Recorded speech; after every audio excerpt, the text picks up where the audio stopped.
Mario Cristobal once again does what he does best. He found a massive, mammoth offensive lineman and then trains them into all-American blockers. Now, that second part, we'll see about that later, but he did land 5-star offensive tackle from IMG Academy, Francis Mauigoa. He is today's feature in T. Frank's Film Room.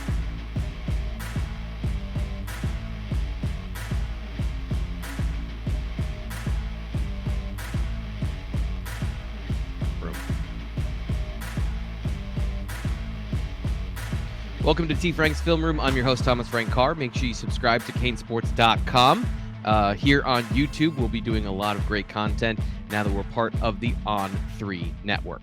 So let's talk about 5-star offensive tackle Francis Mauigoa out of IMG Academy. He is, according to On3, the 14th overall player in the nation, the second-ranked tackle, and the third-ranked player in Florida, which, as you know, if you're one of the best in Florida, you're one of the best in the country. That's just how that works. Also part of On3's consensus, which is an equal rating of all the industry recruiting standards. It's all evenly distributed, evenly weighted, giving you the best composite grade there is in the industry. Everyone agrees. He's a 5-star offensive lineman, 10th in the nation, 2nd overall, and 2nd in Florida at his position and in the state when it comes to his ranking in the On3 consensus. So, in T. Frank's Film Room, I'm not going to be showing you anything bad. There's nothing really bad here about Francis Mauigoa. If you follow recruiting, you've seen the highlight film. It's super impressive. I'm not going to be telling you that he is suddenly or surprisingly a bad prospect. What we're going to get into is the nuance of watching the full game film and giving you maybe some of the things that aren't there and some of the things we can observe when we're not just watching him pancake guys that are a third his size. So we're going to get into some of those things, but it's a 5-star offensive tackle. We're going to start with the good stuff, which is he is an elite athlete, and he is a pleasure to watch play football. It is beautiful watching him run out in open space. This is the stuff that, if I'm going to be giving you all the cliches, built in a lab, you prototype offensive lineman, he looks a lot like that. That's what this is, a prototype offensive lineman. His ability to move in space. There are no impediments in his physical ability. Great hips, great feet, quickness, explosiveness, power, strength, speed, listing other things. He's got all of them. It's very impressive, and that's why he's an offensive lineman that is a 5-star player. There is no projection in his game going to the next level or, honestly, the level after that. But we will get there in a little bit. That's what you're starting with, is all of it. That's how you become a 5-star offensive tackle. But, you know, the run plays and you see him crushing players, that's great and everything, and that what makes you a complete player. But really, the most valuable skill he has is he is an elite pass protector. He has the ability to mirror and match speed on the outside, and he's able to do that while keeping great base, great footwork.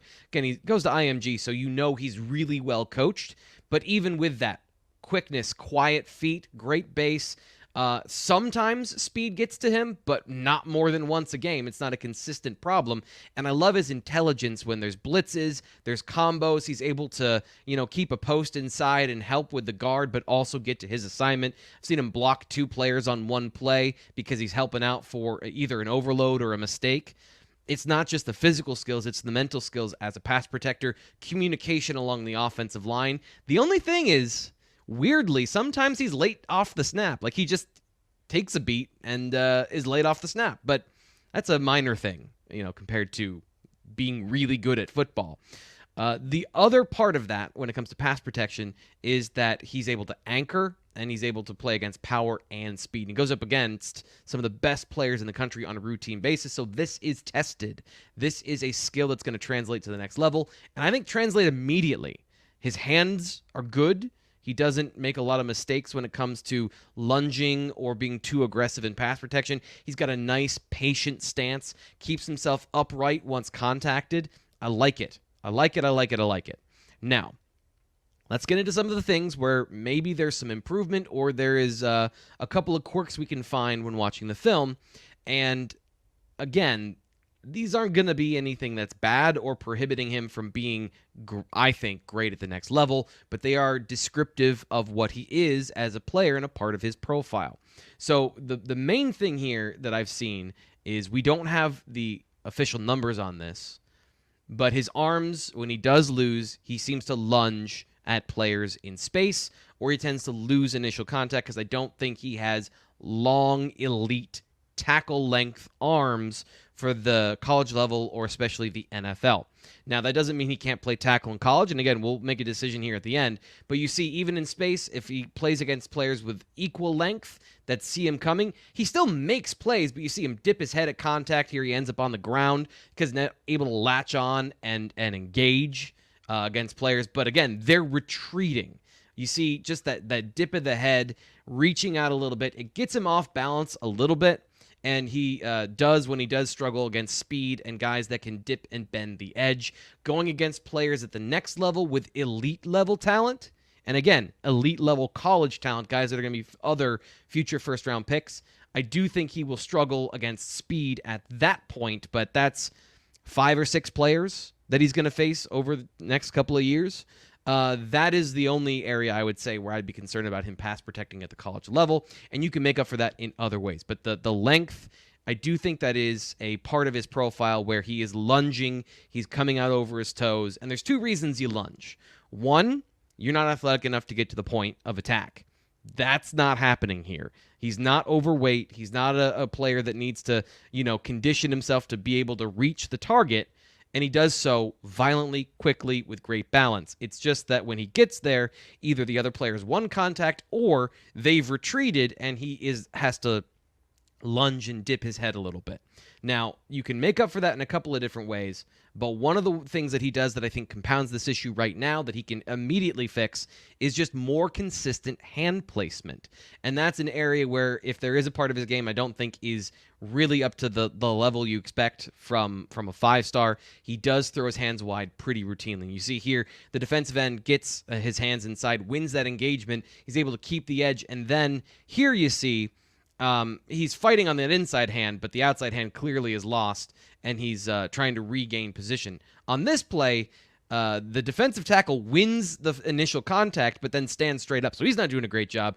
But Mauigoa, in this situation, still athletic enough to recover and flip his hips and get into his gap. And that's really, when you look at the run blocking stuff and you look at some of his skills outside of just the physical talents, that's what I like so much about his hips, is that even when he's not dominating or he's making some mistakes, he can still recover and make the play, where he's engaging, flipping his hips, good even base, controlling the block even if he's not dominating, and sealing the hole. Even on some of those examples I gave you, he's probably keeping an outside hand in case the running back cuts into the front side of the play so he can steer and turn that guy inward. But when you're not winning consistently with your hands and keeping them inside and winning that leverage battle, that's when you get some of those inconsistencies that you can see. But again, I had to go find them. I had to really look once I noticed it, and there's a couple of examples. So this is not a huge problem, but one that I think when you pair with his arm length does present a characteristic in his game. Now, again, I had to go look for him. So here's what happens when it's all right, when he does everything the right way and he's consistent on his get off and all those things. He just blows people off the ball, pushing them downfield, washing out the side of the offensive line and creating space for the running back. His down blocks especially, I think, are very good. In Mario Cristobal's zone blocking schemes, like you see here, he's going to open up the backside of runs. He's going to be able to open up the front side of runs. He's able to reach block. He can do all of those things to win his assignment in multiple different blocking schemes. But we'll see what he does in man blocking if he's ever given the chance, because his ability to down block and double team, it's really impressive. So scheme diverse, elite physical talent, all of those things with the arm length. Despite that, I think he's still a tackle at the college level because he's so athletic and his feet are so good and he's so patient and strong in pass protection. It'd be a couple of really, really elite speed rushers that might be able to get him, but even in those situations, I see him recover really well. He's facing Jayshawn Barham, who's a year older and also a Division I prospect in some of those plays, and he handles him outside of 1 or 2 rushes during the game. So he can play tackle at the next level. Can he play left tackle? That elite position where you're facing those guys more often? Maybe. I have to see the way he develops and the way he's taught, and I think with great technique, he could. But Is Miami going to get another elite prospect that is a better fit at tackle where he can play either on the right side early in his career, or if you want to get him on the field immediately, play him at guard? I don't see any problem with that either. Wherever you play him, I think he's going to play early and he's going to play well. Going to the next level, and that's, by the way, at On 3, if you're a 5-star, it means we believe you're a future first-round draft pick, according to our scouting director, Charles Power. So is he a future NFL tackle? That's where I think you have the conversation of the arm length might be an issue in the NFL. He might have to kick inside to guard, but we've seen guys with under that threshold of arm length and they still succeed at the NFL. There are some examples of that, and Mauigoa has a lot of the skills necessary to overcome that, but that is more rare. And that's also 3+ years from now, maybe 3 years from now, so there's plenty of time to get to that point.